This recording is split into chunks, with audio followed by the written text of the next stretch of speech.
Di tahun ajaran baru ini terjadi kemelut di Universitas Indonesia, Badan Eksekutif Mahasiswa UI yang terus menuntut pertanggungjawaban rektornya. Sayangnya, permintaan BEM untuk berdialog tidak pernah dipenuhi sang rektor. Akibatnya, konflik pun pecah. Pada 30 Agustus lalu, unjuk rasa mahasiswa berujung pada konflik fisik dengan pasukan keamanan UI. Massa berusaha masuk ke rektoran UI, bermula dari saling dorong, akhirnya saling pukul pun tidak bisa dihindari. Sejumlah orang luka-luka. Aksi itu diikuti oleh 1.000 orang mahasiswa. Sementara ada 150 petugas yang diturunkan rektorat. Para mahasiswa ini rupanya sudah tidak tahan dengan apa yang mereka anggap sebagai mismanagement UI. Yang dianggap sebagai sumber masalah adalah Rektor UI, Prof. Ari Kunchoro. Ari semula dikenal sebagai ilmuwan yang produktif. Karya-karyanya banyak menyebar di jurnal internasional. Tapi ternyata pintar saja tidak cukup untuk memimpin UI. Ari dianggap sebagai rektor yang tidak berintegritas. Dia juga dianggap menggunakan kekuasaannya untuk kepentingan pribadi dan kelompoknya. Sebelum unjuk rasa sudah viral, menyebar berita tentang harta kekayaan Ari. Pada 2018, ketika dia masih menjadi dekan Fakultas Ekonomi, laporan kekayaan harta pejabat menunjukkan hartanya 27 miliar rupiah. Pada LKHP 2021, kekayaan Ari bertambah menjadi 62 miliar rupiah. Artinya, ada kenaikan 35 miliar rupiah dalam 3 tahun. Pendukung Ari berkilah bahwa angka itu adalah penggabungan harta Ari dan istrinya.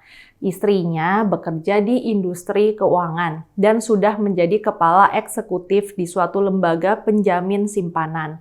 Namun, mahasiswa tetap tidak percaya kalau dalam 3 tahun 35 miliar rupiah, artinya penambahan per tahunnya mencapai 10 miliar rupiah.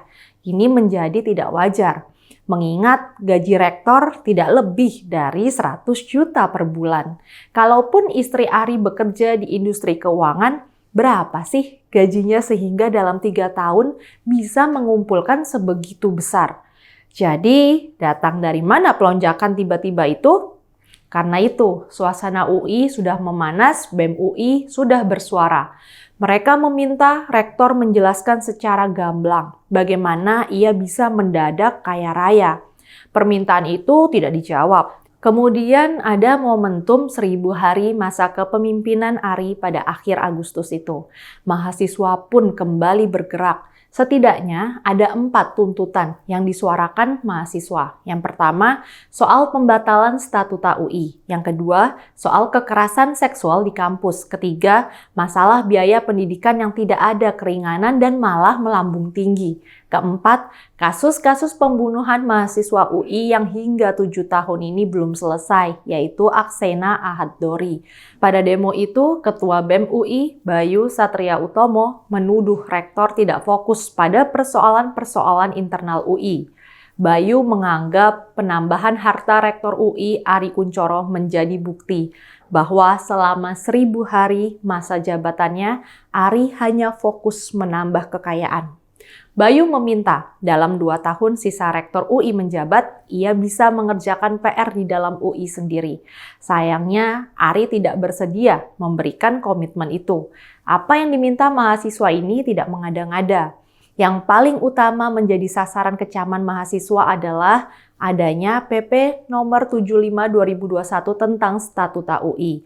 Walau ditandatangani Presiden dan bernama PP, itu sebetulnya produk pimpinan UI saat ini. Statuta UI ini mengandung banyak sekali persoalan. Dewan Guru Besar lebih dari 100 profesor UI dan BEM sudah berkirim surat meminta pemerintah membatalkan PP tersebut. Pemerintah justru menjawab statuta itu adalah permintaan pimpinan UI. Karena itulah BEM sekarang menuntut rektor menarik kembali statuta untuk dibicarakan dulu di UI. Isi PP ini dirancang sedemikian rupa sehingga terjadi sentralisasi kekuasaan di tangan rektor. Rektor memiliki kewenangan besar dalam mengangkat dan memecat. Rektor tidak perlu mempertanggungjawabkan kinerjanya di akhir tahun. Rektor dapat menduduki jabatan komisaris di BUMN.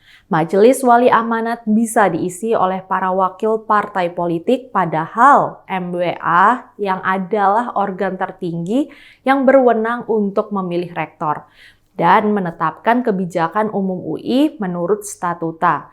Nasib para dosen dan tenaga pendidik non-PNS tidak terjamin. Bahkan kewajiban UI untuk mengalokasikan dana beasiswa bagi mahasiswa kurang mampu dihilangkan. Di masa lalu tidak ada kekuasaan tunggal.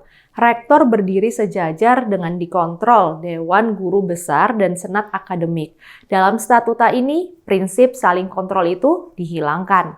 Sekarang, rektor adalah raja dengan didampingi Majelis Wali Amanat. Celakanya, Ari Kunchoro sudah terbukti mampu sewenang-wenangnya. Ia sudah menggunakan kekuasaannya untuk memecat dan memblok karir mereka yang tidak dia sukai. Rektor sudah memecat wakil rektornya yang selama ini justru berjasa membersihkan UI dari anasi radikal dan berjasa mengangkat pencapaian akademik UI. Ari begitu saja memecat wakilnya itu dengan alasan ketidaksukaan. Padahal aturan UI yang lama tidak mengizinkan pemecatan sewenang-wenang semacam itu. Dalam kasus lain, Ari juga begitu saja memblok usulan pengangkatan seorang dosen untuk menjadi guru besar. Walau tidak ada alasan pasti, Ari nampaknya marah karena dosen tersebut mengkritiknya.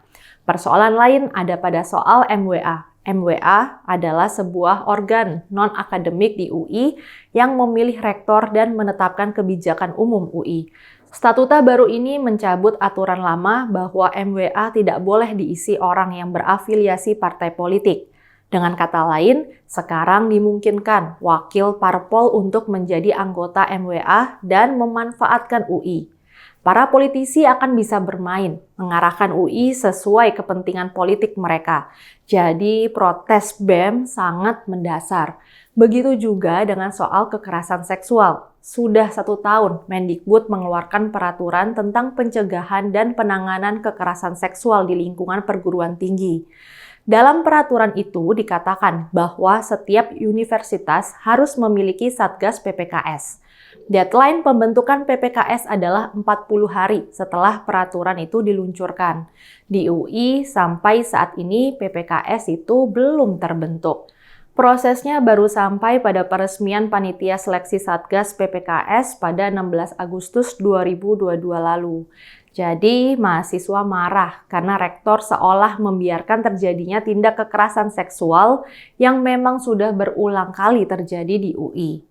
Protes tentang kenaikan biaya pendidikan pun sangat bisa diterima. Yang jadi masalah bukan saja uang kuliah semakin mahal, tapi pemberian bantuan keringanan terhadap mahasiswa tidak mampu pun dikurangi. Akibatnya terkesan UI hanya berpihak pada kalangan yang kaya. Jadi begitulah, para mahasiswa UI sekarang sedang menggugat rektornya. Kita harapkan saja aksi ini tidak mengganggu proses belajar mengajar mereka. Dan semoga aksi ini membawa hasil yang diharapkan. Jadi, Pak Rektor UI, dengarkanlah suara mahasiswa ini. Jangan ngumpet, temui mereka. Dan yang lebih penting, bangunlah UI dalam sisa waktu kepemimpinan Bapak. Saya, Rizka Putri, undur diri.